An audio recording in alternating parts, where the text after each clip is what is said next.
Ladies and gentlemen, hear me today. There comes a moment in a woman's life when heaven begins to whisper her name. Though the world may see her as common, in the unseen realm she is being summoned into alignment with divine intention. God never blesses randomly. He is a God of order, purpose, and seasons. And when he prepares to release something weighty and world-shifting, the woman he chooses will experience unmistakable signs. The first sign is isolation. When God is about to do something big in your life, he begins by removing the noise. The woman finds herself alone, not because she is rejected, but because she is being set apart. Isolation is not rejection, it is preparation. God is not punishing her, he is protecting the seed of destiny. He silences the crowd so she can hear the whisper of purpose. This is the season of refinement, where he separates her not just from people, but from patterns that no longer serve her future. The second sign is restlessness. Suddenly, what used to satisfy no longer fills her. The job, the conversations, the routines, none of it feels right anymore. That's not confusion, it's transition. Something in her spirit is expanding. She's outgrowing her current space because she is being reformed for a greater assignment. The dissatisfaction is not a sign of failure. It is the labor pain of destiny. The third sign is divine disruption. Doors begin to close. Opportunities she prayed for now slip away. But hear this. Closed doors are a divine courtesy. God sees the future. When he blocks a path, it's not punishment, it's preservation. He is not denying her, he is directing her. Thank him for the doors that didn't open, because some openings would have delayed her purpose. The fourth sign is spiritual hunger. She begins to crave more of God, not out of routine, but desperation. Her appetite shifts. She's no longer satisfied with shallow words or surface-level faith. She wants revelation, alignment, clarity. She's not chasing status. She's chasing the King. And in that pursuit, God begins to open the heavens, revealing insight, dreams, and divine instruction. The fifth sign is resistance. When the enemy senses what God is birthing, he responds with warfare. Attacks increase. Emotionally, spiritually, relationally. But hear this truth. Resistance is proof of relevance. The devil does not fight what is irrelevant. The fire around her is not destruction. It is a refining fire. The storm is not the end. It's confirmation of elevation. The sixth sign is divine confirmation. God begins to speak through dreams, through others, through scripture. What she felt but couldn't explain now becomes clear. Patterns, symbols, signs. Everything begins to point to a higher calling. And though she may not see the full picture, peace becomes her portion. The seventh sign is boldness. A new courage rises within her. She walks with grace, but she carries weight. She no longer shrinks to fit in places she's outgrown. This is not arrogance. It is kingdom authority under submission. She doesn't need applause because heaven has endorsed her. Her voice shifts. Her posture changes. And her presence begins to announce a woman of purpose has arrived. Hear me, woman of destiny. You are not breaking down, you are breaking through. These signs are not random. They are divine signals. God is preparing to bless you, not partially, but exceedingly abundantly above all you can ask or think. And when God sets a woman apart for something big, the process may be painful, but the promise is sure.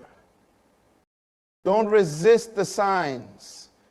Embrace the preparation. Lean into the process. Trust the positioning. Because when God blesses, he never blesses halfway.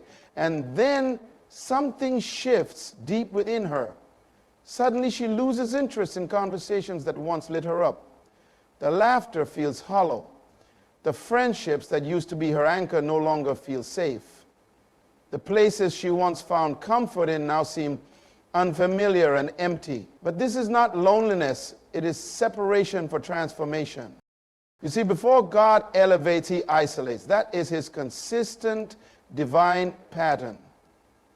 He pulled Moses from the palace and sent him to the wilderness before he ever stood before Pharaoh. He allowed Joseph to sit in prison before he ever entered the palace. He anointed David in secret and hid him in caves before placing a crown on his head. Why? Because transformation requires solitude. And in this sacred separation, God becomes her only source. Not her career, not her titles, not even the approval of those around her, just him. She begins to lean in, not to noise, but to his voice. She starts to recognize his presence in stillness. And in that stillness, she begins to see herself, not who she was trying to be, but who she truly is. In isolation, distractions are removed and clarity is restored. God begins to peel back the layers she wore to survive, the masks of approval, fear, insecurity, comparison. One by one, they fall away. And standing in their place is the woman he originally designed, the woman of destiny, the woman of power. This season is not easy. It is sacred. Painful, yes, lonely at times, but undeniably holy. Because before God gives us something big, he ensures she can carry it. And for that, he needs her undivided attention. Too calm, too tempered. And until you forget, when a woman is on the verge of a divine shift, God doesn't begin with the spotlight. He begins with silence. He calls her away gently. People start to drift. Conversations fade. Invitations stop. And though she may try to hold on, she senses something greater pulling her into solitude. It's not abandonment, it's alignment. He removes her from the crowd because what he's about to deposit in her cannot survive in noise. The deeper the assignment, the greater the separation. This isn't punishment, it's protection. Protection for what he's planting in her. In this season, she feels misunderstood. Even those closest to her seem distant. It's like she's speaking a language no one else understands. And that's because she is. God is downloading a new language into her spirit. The language of purpose, identity, and destiny. Her appetite shifts. The surface no longer satisfies. Empty talk wearies her. She's craving depth, craving truth, craving eternity. And though it feels like she's losing everything, what she's really gaining is herself. This is the wilderness that produces wisdom, the secret place where heaven begins to reintroduce her to who she really is. She weeps more, she prays deeper, she listens longer. And in that still place, God begins the real work. He heals old wounds. He breaks toxic patterns. He restores her identity. It is here that her ears sharpen, her spirit awakens, her faith strengthens. This kind of silence doesn't break her, it builds her. The world may overlook her, but heaven is fully focused on her. She is being carved, refined, and expanded. This is not her end, this is her becoming. Before God brings her into places of visibility and influence, he first brings her into the secret place of stillness, because only there can he trust her with what's coming. And then it happens. Doors begin to shut, conversations end abruptly, opportunities dry up without warning. What once looked promising now slips through her hands. But in the spirit realm, this is not rejection. This is divine redirection. God isn't taking things from her, he's preserving her for better.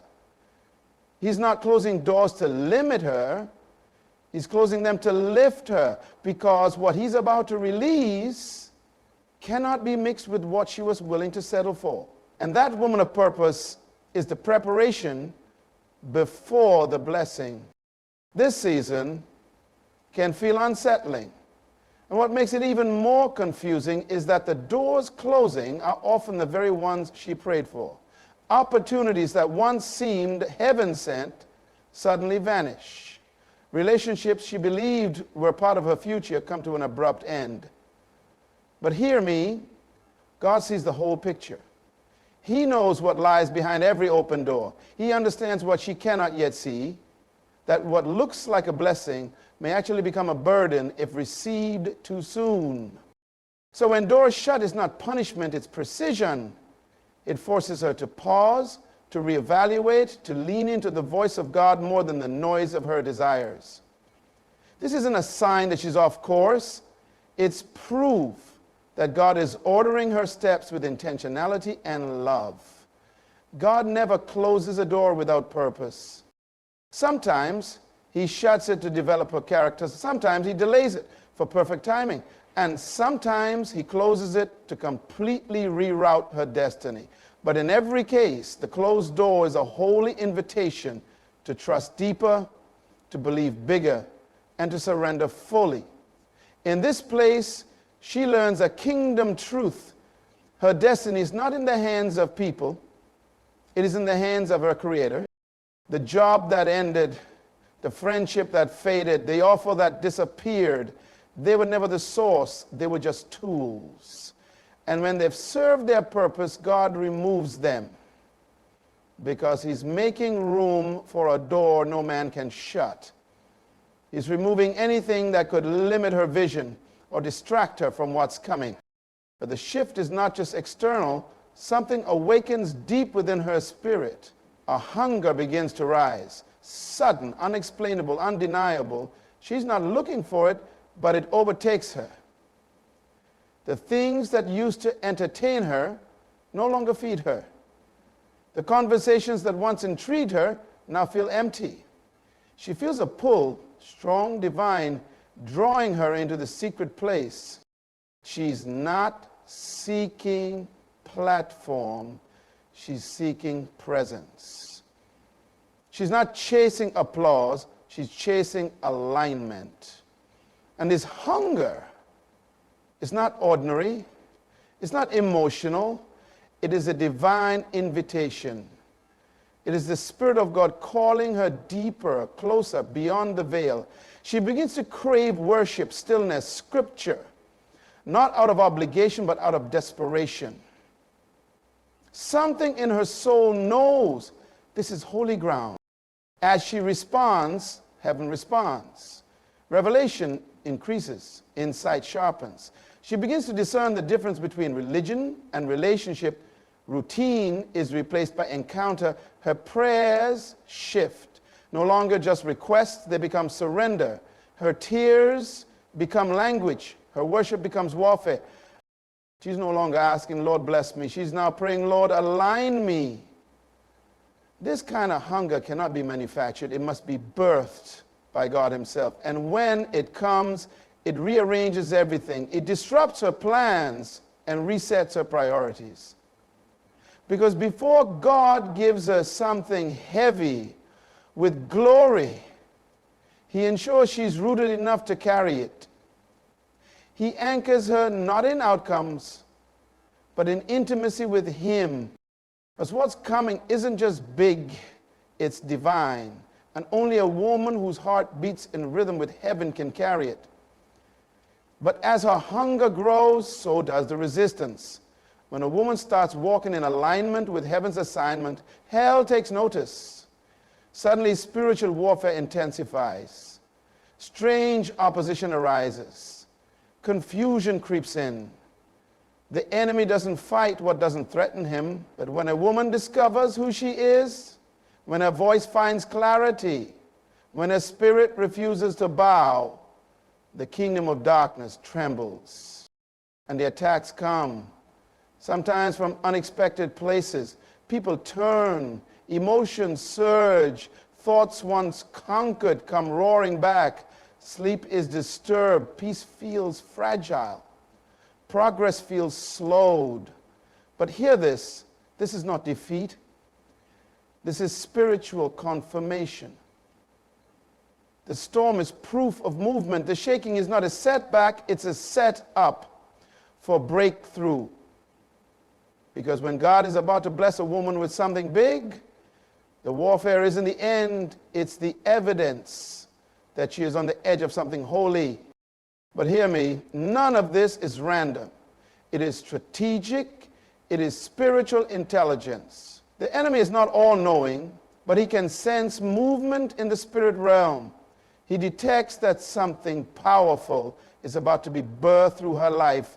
And like Pharaoh, who launched a massacre when he feared a deliverer was coming, the enemy initiates an assault, not because she is weak, but because she is about to become unstoppable. Understand this. Spiritual warfare is not a sign of failure. It is confirmation of forward motion. The pressure is proof of purpose. The intensity reveals the impact she's about to make. When the fire rises, it's not always to burn her, it's often to refine her for where she's headed. And though the storm may rage, she's not alone. Heaven has gone before her. Angels have been assigned. The Spirit of God within her is greater than every force against her. This warfare is not designed to destroy her, it is designed to develop her. It's strengthening her discernment. It's sharpening her prayers. It's anchoring her faith. It's preparing her for the weight of the glory she's about to carry. What the enemy meant for harm, God is flipping for her promotion. Because when a woman emerges from the fire still standing, nothing can stop her from walking into the promise. And God, in his grace, doesn't leave her in the dark. He begins to send prophetic confirmation, not just once, but again and again, through unexpected conversations, through timely sermons, through dreams that feel too specific to ignore, through scriptures that leap from the page like divine instructions. He begins to echo his intentions until her spirit can no longer dismiss it. These are not coincidences, they are divine signals. It is heaven's way of saying, you are not imagining this, you are on the right path. He reveals glimpses before unveiling the masterpiece. And with each whisper, her confidence rises, her courage is fed, her spirit aligns more boldly with his will. These confirmations are not to be idolized, but they are to be honored. They are breadcrumbs of obedience, leading her deeper into destiny. God does not confirm what lacks purpose. So when the signs persist, when the message won't leave her alone, when the word keeps repeating itself, she must know that heaven is announcing her next chapter before it even begins. And then it happens. A boldness is birthed. It doesn't come from applause. It doesn't come from position. It comes from the secret place. From time on her knees, from nights of weeping, from hours in the Word, from battles in the Spirit that nobody saw. This boldness is not pride. It is authority birthed through submission. It is the quiet confidence of a woman who has wrestled and prevailed. Though she may still be walking through uncertainty, something inside of her is now immovable. She may not have every answer, but she carries assurance. This is not external strength. It is internal stability. It is the result of silence before God, surrender in his presence, and security in his promise. And now she's ready. She begins to speak differently, walk differently. There's a conviction in her voice now. She no longer second guesses her worth or questions her calling. The opinions of others lose their grip because she has heard the voice of her Father. And that voice has anchored her soul. With that clarity comes focus. The fog lifts, distractions fall away. She stops chasing what doesn't align. She no longer wastes energy explaining herself to people never assigned to understand her. Oh, she starts building. She starts moving. She starts creating, because now she finally sees what God has been showing her all along. She's no longer waiting for the perfect moment. She understands that obedience is the perfect moment. The ground may still be shaking, but she steps out anyway. Her courage isn't loud, but it is unshakable. Her actions are no longer driven by fear, but by purpose. And once a woman gets to this place, no storm, no critic, no delay can stop what God is about to release through her life.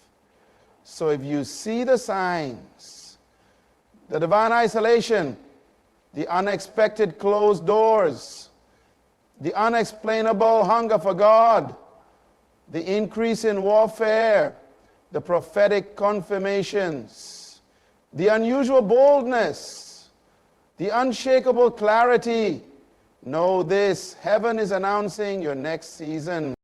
These are not coincidences. These are divine markers. You are being positioned for something greater than you ever imagined. God is not just preparing a blessing for you, He's preparing you for the blessing. And when He blesses, He does not bless halfway. He blesses pressed down, shaken together, running over. This is the time to stay sharp. This is the time to protect your spirit. This is the time to walk closely with the one who called you, because what's coming will require influence, wisdom, discernment, and strength. It will demand maturity and spiritual depth. And God in His mercy is making sure you're ready. Let every sign remind you, you are not forgotten, you are not overlooked, you are not delayed, you are becoming the woman who can carry what God is releasing, becoming the vessel through which heaven will move. And when the time is right, when the process is complete, when your heart beats in rhythm with His, He will reveal it. And it will be big, not for comfort, not for applause, but for the advancement of His kingdom. Because when God blesses a woman, it's never just about her. It's about everyone she will touch, lift, and lead. So let the world get ready. She's not waiting for permission. She's being chosen. And her time is near.